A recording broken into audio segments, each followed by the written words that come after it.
The Adventure Time movie is MIA, Fionna and Cake is canceled, and now we have 2 new spin-offs? What is going on here? There is a lot happening with Adventure Time right now. Like, a lot. So I just wanted to talk about the state of the franchise, all the projects they have in the works, and the projects that seem to be dead in the water. Starting with the spin-off that might already be out by the time you're watching this, Side Quest, a show that exposes what the overall plan is for the Adventure Time franchise moving forward. You see, Side Quest is a bit of a throwback while also being something entirely new. As the name implies, it is designed to be a completely episodic version of Adventure Time that harkens back to the spirit of the first 2 seasons, when it was primarily a comedy, not too focused on the lore or existentialism of it all. The dramatic character moments in development that we've come to adore, something that has undeniably become a part of Adventure Time's DNA, seems to be intentionally absent from here. And honestly, I'm not mad at it. While I have seen a lot of fans take one look at this and go, who even liked Adventure Time for the first 2 seasons. As someone who was there from day 1, let me tell you, I did. And so did millions of other kids, teens, and stoners.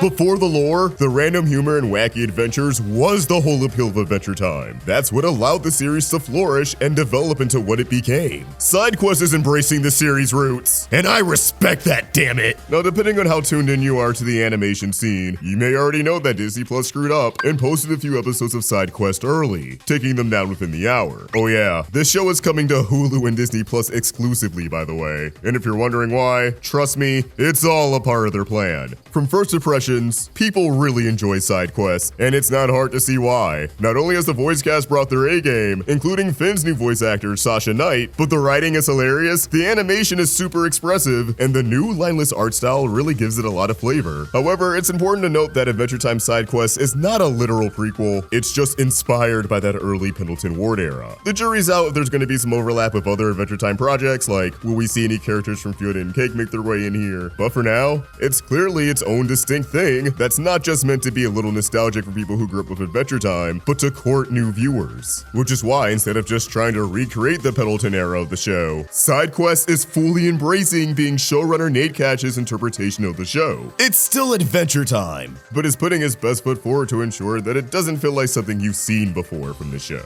These are new stories that aren't anchored to the events of the original series, because again, they just want an episodic show to bring in new, younger viewers. Which brings me to their plan. Not only do they want to keep Adventure Time going for the long haul, but it's clear that they want a show for every demographic. Really little kids, then the kids and tweens, and then the teenagers and adults. Let's just say young adults. Side Quest is for the kids and tweens, while the babies who don't know their alphabet get Heyo Bimo. Yeah, this one is still alive. The show is all about Bimo in a new neighborhood of new friends, approaching every challenge of his unique brand of enthusiasm and curiosity, all in an effort to fill out his database. Now, we have not heard a peep from the show in quite some time, and I would have assumed it was canceled since Cartoon Network seemed to have turned their backs on preschool programming, canceling Jessica's Big Little World and ditching Cartoonito finally. I don't even know why they bothered doing this, but it seems like they're not gonna wave the white flag quite yet, as Cartoon Network actually brought back Cartoonito after shutting it down, but now it only runs for like a half hour, which I feel like they only would have done if they still had plans to air Heyo Bimo on television, like how regular Show the Lost Tapes and Yanu gets cable premieres. The reason why we haven't seen anything from it is probably just because it is a preschool show. They're not gonna want to show that off at Annecy or Comic-Con in a room full of adults. That's just not happening. Odds are, if Heyo Bimo is alive, we probably won't know about it until they're ready to air it on TV. I'm talking like a 2 weeks heads up at most. Promos are gonna roll out on Cartoon Network one day, and that'll be that. I feel like if you're a really hardcore Adventure Time fan and Bimo is one of your faves, you might want to check this out, but otherwise, because it's a preschool show, I hope that it'll reach its target audience, but I don't really think it's gonna make that much of an impact on the fandom.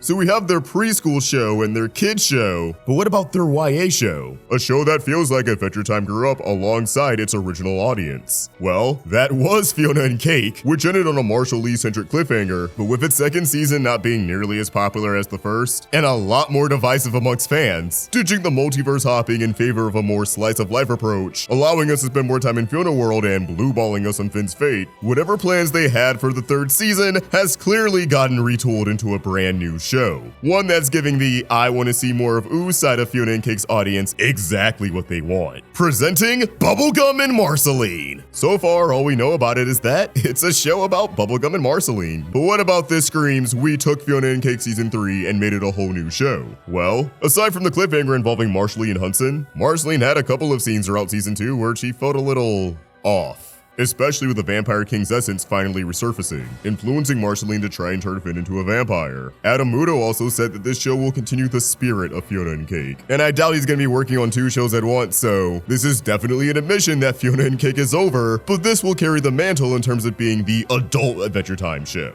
And if there was gonna be any other spinoff, it was gonna be about Bubbling. I'm surprised it took this long, honestly. I definitely feel like they're gonna take advantage of this show to tie up the loose ends of Fionna and Cake, Prismo still being all wonky and Marshall Lee being involved, so I'm really interested to see what they're gonna do there. And in general, I just don't see how any Adventure Time fan could not be thrilled over the idea of a Marceline show. Like, I get it, her and Bonnabelle did get a lot of spotlight in the original series as well, but it's not their fault, they just got the sauce. Marceline is without a doubt one of, if not the best written character in Adventure Time, so I know Muto and the team are gonna have some good eats on the table.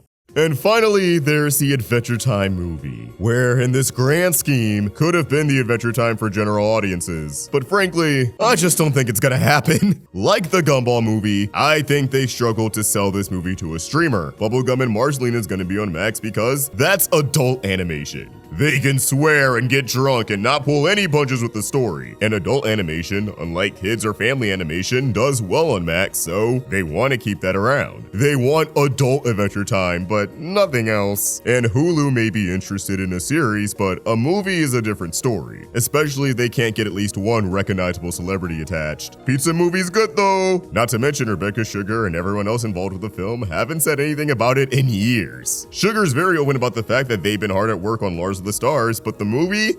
Not even so much as a mention. Unfortunately, I think it died in development. Warner wants to secure a bag off of that movie, and the only way they can get that is by selling it to a streamer. Unfortunately, for now, I think we should just assume that it fell to the wayside. But hey, at least we still have the BMO preschool show. Although, with Warner trying to make a new theatrical Powerpuff Girls movie, it's entirely possible they might get the itch to bring Adventure Time to the big screen, but if they do, enough time would pass between this being a hypothetical and reality that they would naturally start the film over from scratch. That this version of the movie would be lost to time. Just like how if the Gumball movie ever comes to fruition, it's gonna be different from what it would have been back in 2021 because things have changed. The show came back and they had to avert that original plan.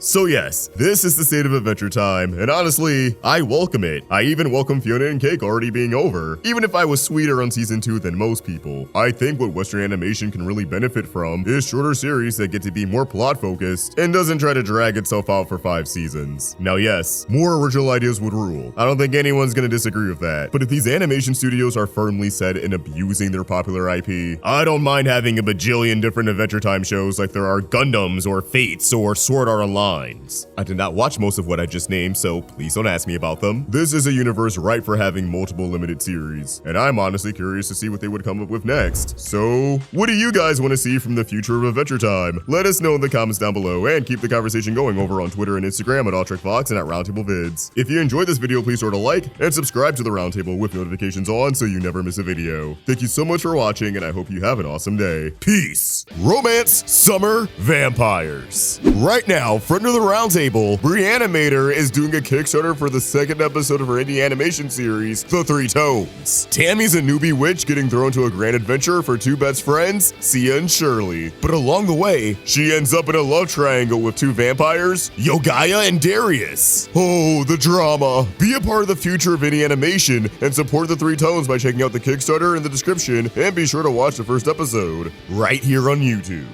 What we do here is go back.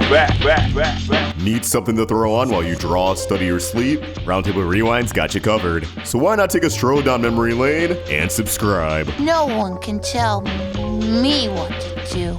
See you there.